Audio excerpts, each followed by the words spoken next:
और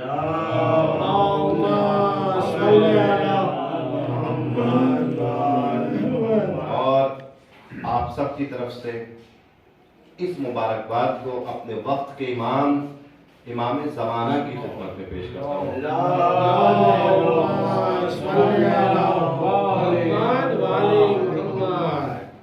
रजब की पहली रात है, बड़ी खुशी की रात है और जश्न की रात है, क्योंकि एक ऐसे इमाम की विलादत की रात है कि जिसको बाक़िरुल उलूम कहा जाता है। इमाम का नाम मोहम्मद है, लक़ब बाक़िर है, और बाक़िर मुकम्मल बाक़िरुल उलूम बनता है। इमाम को बाक़िरुल उलूम क्यों कहा जाता है? बाक़िर कहते हैं खोलने वाले को, वाज़े करने वाले को, समझाने वाले को। इमाम ने दीन को इस तरीके से खोलकर लोगों के सामने पेश किया कि वो दीन जो मुश्किल था, इमाम की जब जबान से निकला तो लोगों के लिए आसान बन गया। इसीलिए इमाम को बाक़िरुल उलूम कहा जाने लगा। आज शब यानी 1 रजब सन 57 हिजरी इमाम की विलादत की तारीख है। 1 रजब सन 57 हिजरी यानी करबला से 4 साल पहले इमाम की विलादत है। करबला रूनुमा हुई 61 हिजरी में, यानी करबला के मैदान में, करबला में इमाम की उम्र कितनी रही? 4 साल। तो 57 हिजरी में इमाम की विलादत है, करबला में इमाम 4 साल के हैं और इमाम की कुल उम्र भी 57 साल है। यानी 57 हिजरी में विलादत भी हुई और 57 साल की जिंदगी भी गुजारी। और फिर 7 रजब को 114 हिजरी में 57 साल की उम्र में इमाम को शहीद किया गया। ये इमाम की मुख्तसर सी सवाल हयात है। और ये 57 साल की जिंदगी में इमाम ने इमामत कितने साल की जिंदगी की? इमाम की इमामत कितने साल रही? क्योंकि जब करबला में मौजूद थे इमाम, तो इमाम कौन थे? इमाम हुसैन थे। इमाम बाक़िर करबला में थे, मगर इमामत किसके पास थी? इमाम हुसैन के पास थी। इसके बाद इमामत पहुंची इमाम सज्जाद के पास, फिर इमामत पहुंची इमाम बाक़िर के पास, और 19 साल इमाम बाक़िर इमाम रहे। और तमाम इमाम के मनसब पर जितने भी कारनामे अंजाम दिए, इमाम ने इस 19 साल के अंदर अंजाम दिए। और ये एक बहुत अहम नुक्ता है कि मैं आपकी खिदमत में पेश करूं कि आज हमारे पास जो कुछ भी है, दीन को समझने का जरिया, दीन को समझने का वसीला, वो 2 इमामों की देन है, इमाम बाक़िर, इमाम सादिक अलैहिस्सलाम। सल्लल्लाहु अलैहि वसल्लम।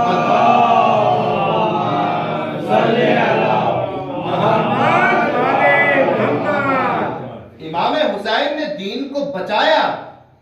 इस दीन को बचाने में इमाम हुसैन का किरदार है, और इस दीन को आसान करके हम तक पहुंचाने में इमाम बाक़िर का किरदार है। जो मदरसा इमाम बाक़िर ने खोला था मदीने में, उस मदरसे में वो तालीम दी जाती थी कि अपने ही नहीं, गैर भी आकर इमाम से दर्स लेते थे, क्योंकि इमाम के जैसा उस जमाने में आलिम मौजूद नहीं था। इमाम के जैसा आलिम मौजूद नहीं था उस जमाने में। और फिर इस मदरसे को, जिसकी बुनियाद 5वें इमाम ने रखी थी, इसको और ज्यादा तरक्की 6ठे इमाम ने अपनी जिंदगी में अता की। तो आज जितना भी दीन हमारे पास है, बल्कि बात को महदूद न किया जाए, आज जितना भी दीन मुसलमानों के पास है, चाहे किसी भी फिरके से हो, वो इमाम बाक़िर और इमाम सादिक की देन है। क्योंकि जितने भी मुसलमानों के फिरके हैं, उन सब के जो बड़े बुजुर्ग हैं जिन्होंने इस फिरके की बुनियादें रखी हैं, वो चाहे डायरेक्ट चाहे इनडायरेक्ट इमाम के शागिर्द हैं। कोई भी हो, हनफी हो, शाफी हो, हम्बली हो, या तो खुद इमाम के शागिर्द है या इमाम के शागिर्द के शागिर्द है। तो दुनिया में जितना भी दीन पहुंचा है, ये अलग बात है कि कुछ शागिर्द नाअहल हो गए और उन्होंने दीन तो लिया इमाम से, मगर उस दीन को अपनी मर्जी के मुताबिक बयान करना शुरू किया, जिसके मुताबिक, जिसकी सबब इमाम जाफर सादिक अलैहिस्सलाम बाज मौकों पर सख्ती से पेश आते थे ऐसे लोगों से, और कहते थे कि तुम मेरे खिदमत में आते हो, बैठते हो, मगर जब दीन बयान करते हो तो कियास से बयान करते हो, अपनी अक्ल से बयान करते हो।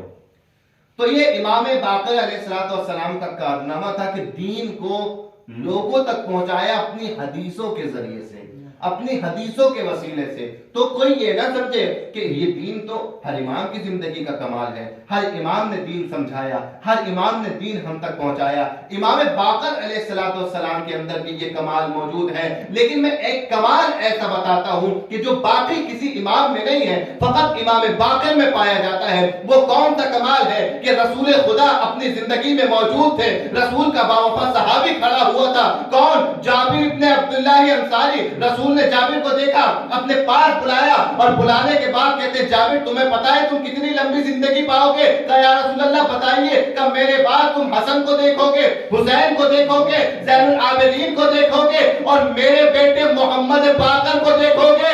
ए जाबिर, जब मोहम्मद बाकर के पास पहुंचना तो मेरा मोहम्मद बाकर को सलाम कहना।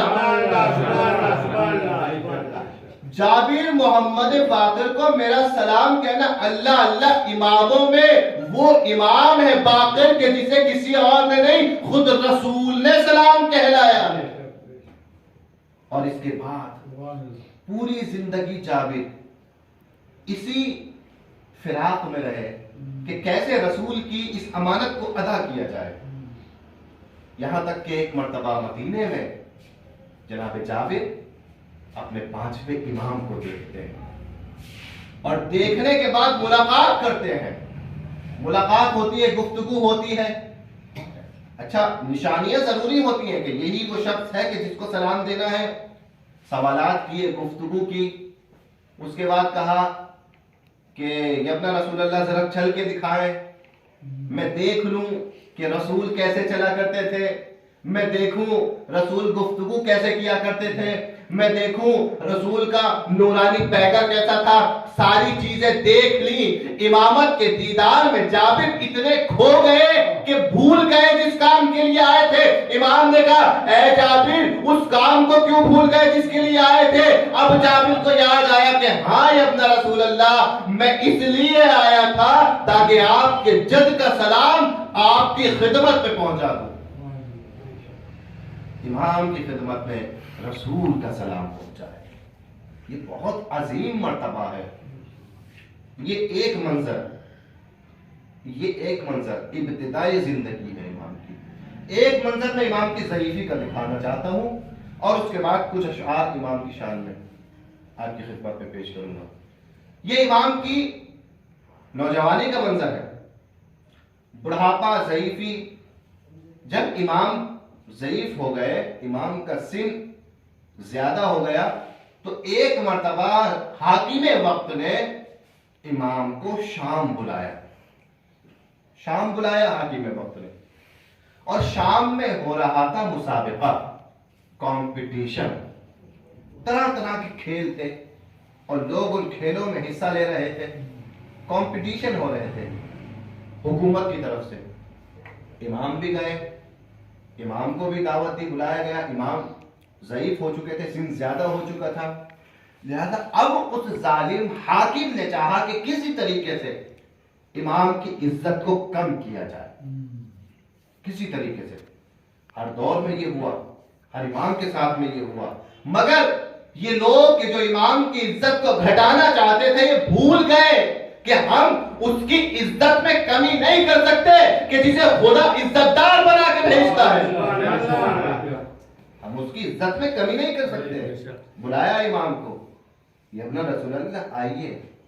इमाम आए, कहा आप भी हौसला अफजाई करेंगे इन लोगों की, ये जो लोग कंपटीशन में, मुसाबके में, प्रतियोगिता में हिस्सा ले रहे हैं, आप भी हौसला अफजाई करें। क्या मैं कैसे हौसला अफजाई करूं? आप भी किसी एक खेल में हिस्सा लें, आप भी किसी एक खेल में हिस्सा लें। अब उसने कहा कि आप भी किसी एक खेल में हिस्सा ले। इमाम ने कहा बता हमें क्या करना है। उसने अपना मक्कार दिमाग लगाया और कहा कि इमाम बनी हाशिम के फर्जंद हैं।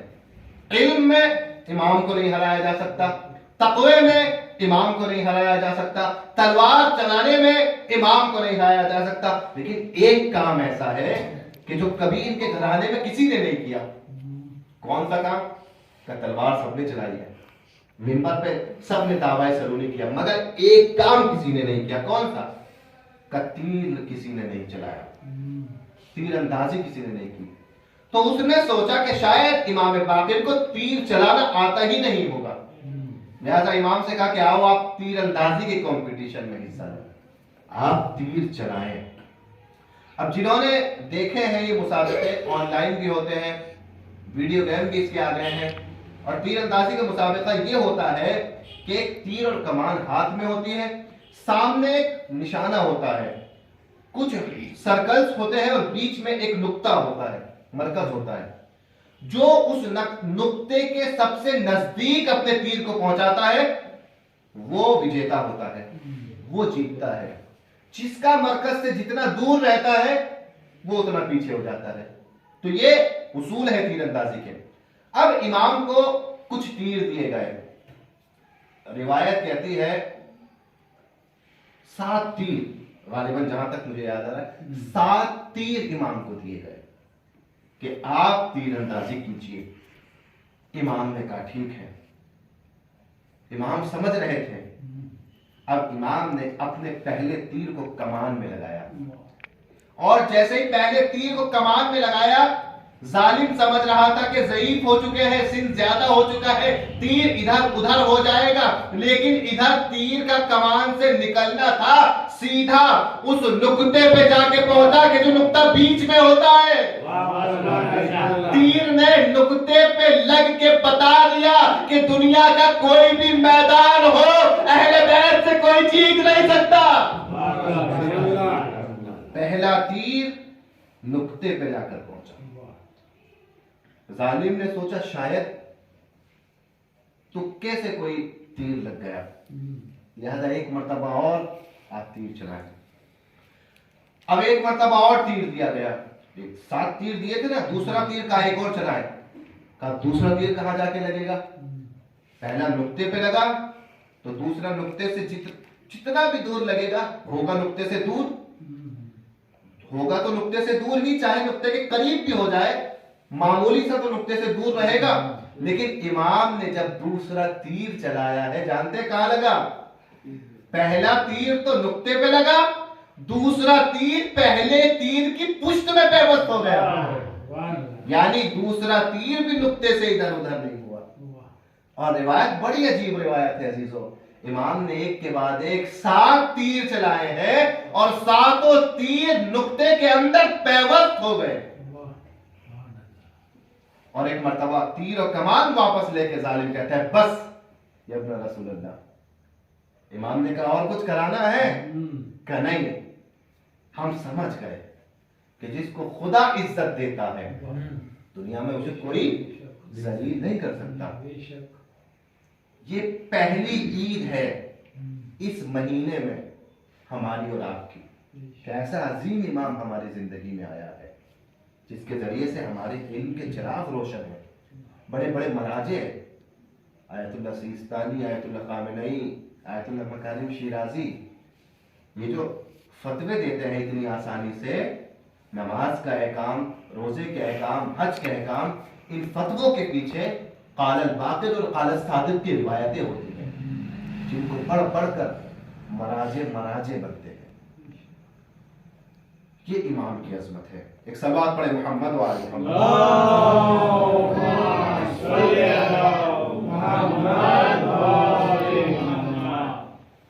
आखिर में कुछ शेर इमाम की शान में अभी ताजा लिखे हैं और आप लोगों के लिए लिखे हैं, समाप्त फरमाइएगा। रहता है हर एक ज़बां पर आज भी चर्चा बातिल का, रहता है हर एक ज़बां पर आज भी चर्चा बातिल का, यानी चलता है सारी दुनिया में सिक्का बातिल का। रहता है हर एक ज़बां पर आज भी चर्चा बातिल का, यानी चलता है सारी दुनिया में सिक्का बातिल का। इनके इशारे पर भी सूरज पलटे चांद के टुकड़े हो, इनके इशारे पर भी सूरज पलटे चांद के टुकड़े हो, यानी समझती है हर एक मखलूक इशारा बातिल का। नारे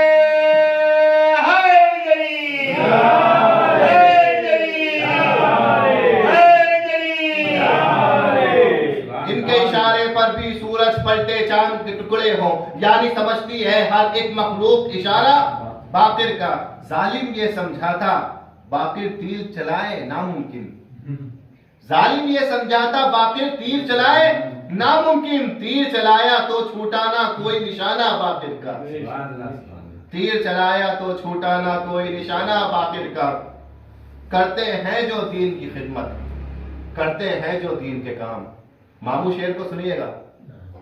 करते हैं जो दीन की खिदमत, करते हैं जो दीन के काम, ऐसे लोगों पर ही करम रहता है मौला बाकिर का। करते हैं जो दीन की खिदमत, हम सब दीन के खादिम हैं, मौला के खादिम हैं। करते हैं जो दीन की खिदमत, करते हैं जो दीन के काम, ऐसे लोगों पर ही करम रहता है मौला बाकिर का। गैरों के दरवाजे पर हम जाएं कैसे मुमकिन है, गैरों के दरवाजे पर हम जाएं कैसे मुमकिन है, बंद कभी होता ही नहीं है जब दरवाजा बाकिर का। गैरों के दरवाजे पर हम जाएं कैसे मुमकिन है, बंद कभी होता ही नहीं है जब दरवाजा बाकिर का। दीन बचाया सरवर ने, समझाया मौला बाकिर ने, दीन बचाया सरवर ने, समझाया मौला बाकिर ने। दीन अगर जिंदा तो है नाम भी जिंदा बाकिर का, दीन अगर जिंदा है तो है नाम भी जिंदा बाकिर का। और मौला बाकिर के सदक़े तो रिस्क मिला है दुनिया को, मौला बाकिर के सदक़े तो रिस्क मिला है दुनिया को, यानी जो भी जिंदा है खाता है सदका बाकिर का, यानी जो भी जिंदा है खाता है सदका बाकिर का। और ऐ लोगों, ऐ दुनिया वालों, तुम अपने वादे अपने पास रखो। ऐ दुनिया वालों, तुम अपने वादे अपने पास रखो। मैं इस पर खुश हूँ, है मेरे पास वसीला बाकिर का। मैं इस पर खुश हूँ। ऐ दुनिया वालों, तुम अपने वादे अपने पास रखो। मैं इस पर खुश हूँ, है मेरे पास वसीला बाकिर का। आखिर में बारगाह परवरदिगार में दुआ है कि परवरदिगार तुझे इस मौलूद का सदका, तुझे इमाम बाक़िर अलैहिस्सलाम का सदका, हम सब की दुआओं को, मुरादों को आज की शब के दोपहर में पूरा फरमा। जो मोमिन मोमिनात परेशान हाल है उनकी परेशानी को दूर फरमा, जो मरीज है उन्हें सेहत कामिला अता फरमा। हमें दीन पर चलने की और दीन पर खिदमत करने की तौफीक अता फरमा। हमारी मुश्किलात को आसान फरमा। इमाम बाक़िर के सदक़े में हमारे गुनाहों को माफ फरमा। हमारे मरहूमीन की भी मग़फ़िरत फरमा। परवरदिगार तुझे इमाम बाक़िर अलैहिस्सलाम का वास्ता फिलिस्तीन और यमन में, ईरान और इराक में तमाम मुसलमानों की हिफाजत फरमा। जालिमीन को उनके शर के साथ इस दुनिया से निस्तो नाबूद फरमा। परवरदिगार इस जश्न के हकीकी वारिस इमाम ज़माना के ज़ुहूर में ताजील फरमा और हमें इंशाअल्लाह इमाम ज़माना के साथ ये जश्न मनाने की तौफीक और मौका नसीब फरमा। रब्बना तक़ब्बल मिन्ना इन्नका अंतस समीउल अलीम। नारे सलावत।